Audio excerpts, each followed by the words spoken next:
Postav se k němu a dáme se do toho.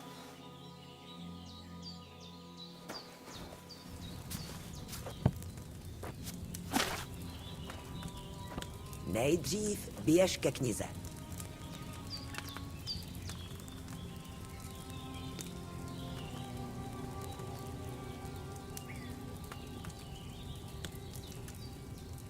A teď si přečti recept na heřmánkovej odvar. A zapamatuj si, co máš dělat. Pak se vrať ke stolu a začneme. Dobrá. Nejdřív musíš nalejt správnej základ do kotlíku. Vyber správnej džbánek z poličky nalevo. Podle toho, co ses dočet v receptu.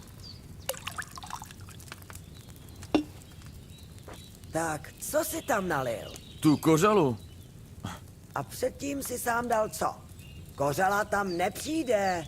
Mělo to být víno. No nic, zkus to znova.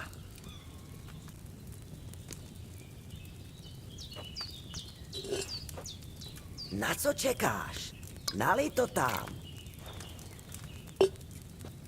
Tak, co jsi tam nalil? Olej. Zase špatně. Nejseš ty natvrdlej? Říkala jsem víno. Ty se tomuhle řemeslu radši vyhni.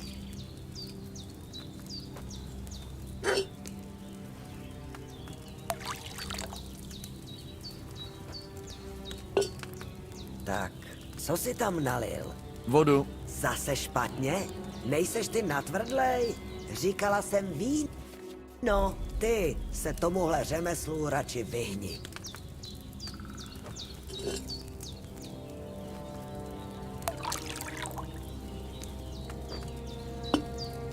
Tak, co jsi tam nalil?